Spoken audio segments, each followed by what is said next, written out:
পর্যায়ে অসীম ভাই আপনার কাছে এই প্রশ্নটার সঙ্গে আরেকটু অংশ জুড়ে দিই। সেটি হচ্ছে নিউ ইয়র্কে জাতিসংঘের মহাসচিবের সঙ্গে প্রধান উপদেষ্টা দেখা করেছেন এবং সেখানে তিনি বলেছেন যে আন্তর্জাতিক মদত রয়েছে, ফেব্রুয়ারিতে নির্বাচন হোক, আওয়ামী লীগ তার সহযোগীরা চায় না, আগামী কয়েকটি মাস খুবই গুরুত্বপূর্ণ। এই কয়েকটি মাসকে এবং এই সময় জাতিসংঘের সহযোগিতাও উনি চেয়েছেন, এই কোন দিক থেকে গুরুত্বপূর্ণ? ধন্যবাদ আপনাকে। এই যে একটু আগে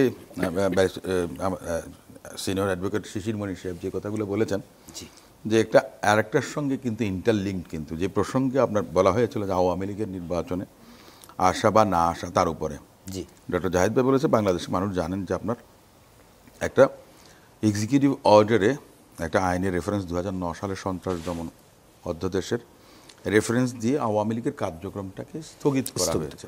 আওয়ামী লীগ তো আর নিষিদ্ধ হয়নি, এটা হচ্ছে প্রথম কথা।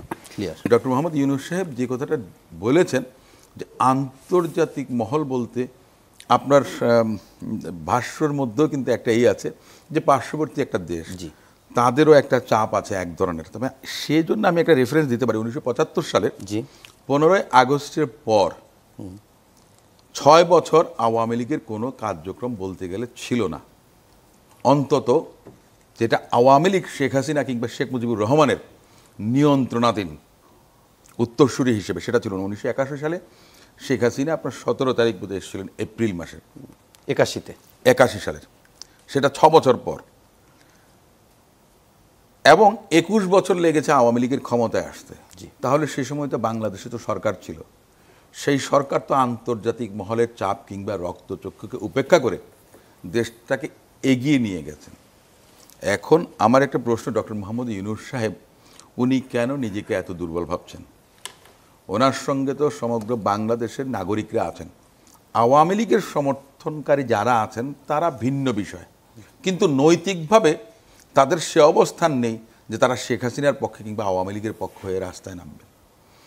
আজকে যদি আওয়ামী লীগের কর্মকাণ্ড যদি স্থগিত নাও হতো, সারা দেশের 300 জন আওয়ামী লীগের এমপি প্রার্থী, গোপালগঞ্জেরটা ভিন্ন বিষয়, ওটা একটা আলাদা রাষ্ট্রের মতো একটা অবস্থা, আমার কেন জানি মনে হয় যে নির্বাচনে প্রার্থী হতে আসতেন না।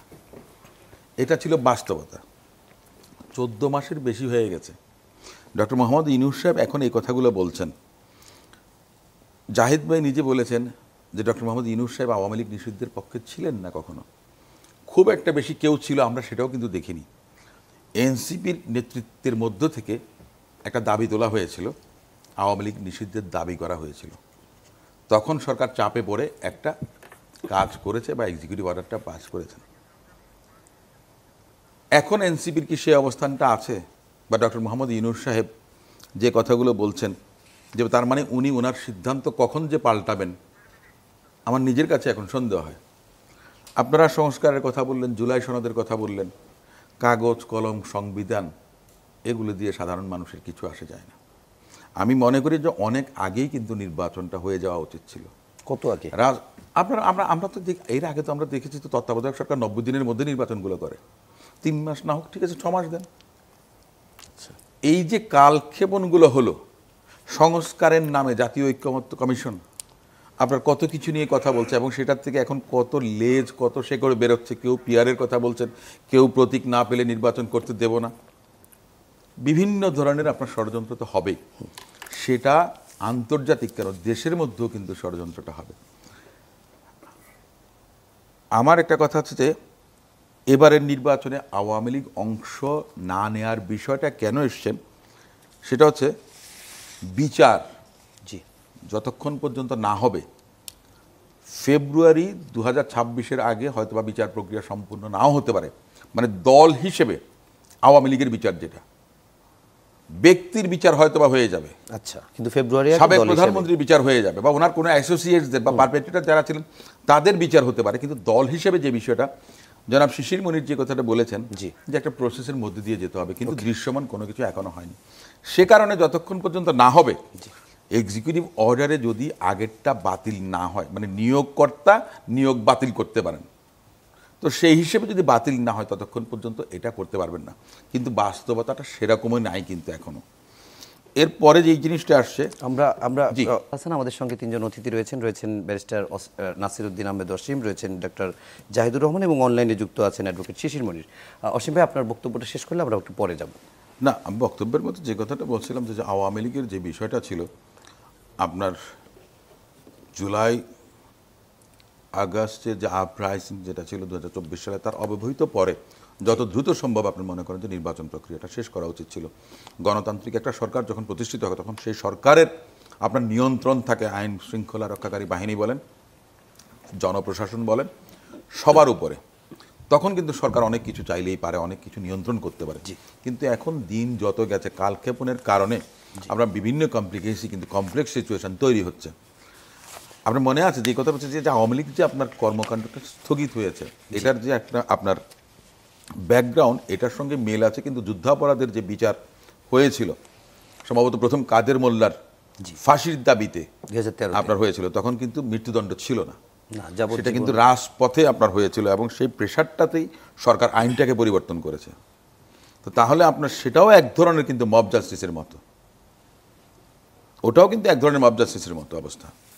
তো সেই জিনিসগুলো যদি ধারাবাহিকভাবে চলতে থাকে, তাহলে তো আপনি আইনের শাসন প্রতিষ্ঠা করতে পারবেন না। তো আপনি যে সুশাসন দেবেন, আগামীতে যে একটা সরকার নির্বাচিত হয়ে আসবেন, আমরা যদি ওখান থেকে শিক্ষা না নেই এবং নতুন করে যদি না চলাটা শুরু করি, আমরা তো অনেক পথ পেরিয়ে এসেছি। আমাদের নিঃসন্দেহে ভুল ত্রুটি অনেক কিছু ছিল, আমরা ভেবেছিলাম একরকম, কিন্তু মানুষের মন আগে বলে যে নারীর মন আর আকাশ, এখন দেখি যে সাধারণ মানুষের সবারই মন আপনার মনে করেন স্থির না। আমরা ক্ষণে ক্ষণে বদলাই, ক্ষণে ক্ষণে আমাদের পরিবর্তনশীল একটা অবস্থার মধ্য দিয়ে আমাদের অতিবাহিত করতে হচ্ছে। তো এ ধরনের একটা অবস্থা আপনার বলে না যে লোহা যখন লাল থাকে, গরম থাকে, তখন কিন্তু পেটাতে হয়। You have to hammer when it is red, তাই না? অবস্থাটা হয়ে গেছে এরকম যে আমরা অনেক কিছু বোধহয় ভুল করে ফেলেছি। এখন জানি না যে সেটা কিভাবে হবে, এইটা রাজনৈতিক বিশ্লেষক যারা আছেন, জাহিদ ভাইরা বলতে পারবে কি ভুল করেছেন, অনেক কিছু ভুল করেছেন। না, আমি তো বলছি যে নির্বাচনটা খুব তাড়াতাড়ি হওয়া উচিত ছিল। আচ্ছা, ওই সরকারের আপনার মনে করেন যে রাজনৈতিক সরকার, জি, গণতান্ত্রিক সরকার, 15 বছর তো আন্দোলন হয়েছিল, 15 বছর তো কেউ পিয়ারের জন্য আন্দোলন করেনি। 15 বছর সরকার সংস্কারের কথা কেউ বলেনি। আমরা পিয়ার একটু পরে আসবো। এটা তো বিএনপি প্রথম আপনার মনে করেন যে রাষ্ট্র সংস্কারের কথা বলেছে। এই যে এখন সংস্কারে যা কিছু আছে 31 দফার মধ্যে কিন্তু অনেক কিছুই আছে। এই সময় এগুলো অন্যরা বলেনি তো। আচ্ছা জাহিদ ভাই, আপনার কাছে একটু জানতে চাই, আমরা আওয়ামী লীগ ফিরবে কিনা এই প্রশ্ন নিয়ে আলোচনা করছিলাম। তো সেখানে একটি প্রশ্ন জনমনে আছে যে যারা আওয়ামী লীগের অপরাধী ছিলেন কিংবা যারা অভিযুক্ত বিভিন্ন হত্যা সহ বিভিন্ন কার্যক্রমের সঙ্গে, কিংবা যারা দুর্নীতিবাদ ছিলেন কিংবা যারা বিভিন্নভাবে অন্যায় অত্যাচারের সাথে ছিলেন, তারা বাদ দিয়ে আওয়ামী লীগের যারা ক্লিন ইমেজের আছে, যারা সাধারণ ভোটার, যারা আসলে হয়তো কোনো ক্ষেত্রে আওয়ামী লীগের ওই অবস্থানকেও তারা সমর্থন করেনি কিংবা নিষ্ক্রিয় হয়ে আছে, যাদের কোনো এক সময় আওয়ামী লীগের পদ ছিল কিংবা কোনো এক সময় আওয়ামী লীগের সাথে সখ্যতা ছিল, কখনো আওয়ামী লীগের কর্মী সমর্থক নেতা ছিলেন কিন্তু ইমেজ খারাপ না, তারা এখন তাদেরকে কি বিএনপি, জামাত, এনসিপি নিতে পারে না, নিবে না, বা নিলে খারাপ হবে কিনা? আর এই বড় একটা অংশকে আপনি সমাজের কিভাবে বাইরে রেখে আগাবেন? খুবই গুরুত্বপূর্ণ প্রশ্ন। মানে আওয়ামী লীগ কত মানুষ সমর্থন করে, আমার একটা হিসাব হচ্ছে অ্যারাউন্ড 20%। আমার মনে হয় এটা যদি ঠিক হয়, এটার আশপাশেও যদি হয়, এটা খুবই বড় একটা সংখ্যা।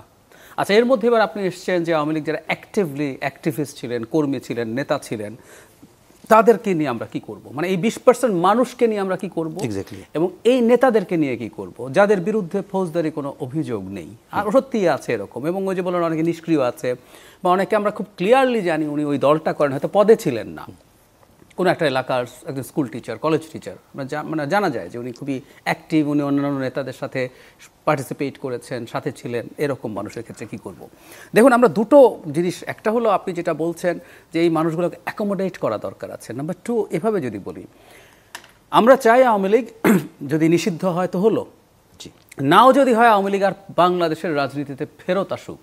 মানে এই আওয়ামী লীগের এই অপশাসনের সময়টাতে এমন একটা বয়সে ছিলাম, এমন একটা অ্যাক্টিভিজমের মধ্যে ছিলাম, এদের মানে আমি জুলাই আগস্ট বলছিলাম, ধরেন জুলাই আগস্ট ঘটে নাই, এরপর আওয়ামী লীগ বাংলাদেশকে যা করেছে, এই দলটার বাংলাদেশে যতটা সম্ভব ধ্বংসপ্রাপ্ত হয় সেটা আমাদের জন্য কল্যাণকর বলে আমি মনে করি। বিশেষ করে 18 সালের যে রাতের ভোট হয়েছে, এরপর তো আর প্রশ্নই আসে না, ওটা কোনো রাজনৈতিক দলই ছিল না। আবারও বলছি, জুলাই আগস্ট না ঘটলেও হতো। তাহলে আওয়ামী লীগকে যদি দুর্বল করতে হয়, এর মধ্যে অনেকগুলো ইস্যুজ আছে। আমরা চেষ্টা করব ভোটার যাতে নতুন করে সেখানে না যায়, এই জন্য আমাদের ন্যারেটিভ তৈরি করতে হবে। শেখ হাসিনা কী করেছেন এই দেশকে, এটার জন্য নতুন প্রজন্মের কাছে সেই ন্যারেটিভ নিতে হবে। পুরনো যারা রয়ে গেছেন তাদেরকেও যারা সেখান থেকে বের করে আনা যায় সেটা দেখতে হবে। প্লাস দলের শক্তির জায়গা হচ্ছে কর্মী এবং নেতারা।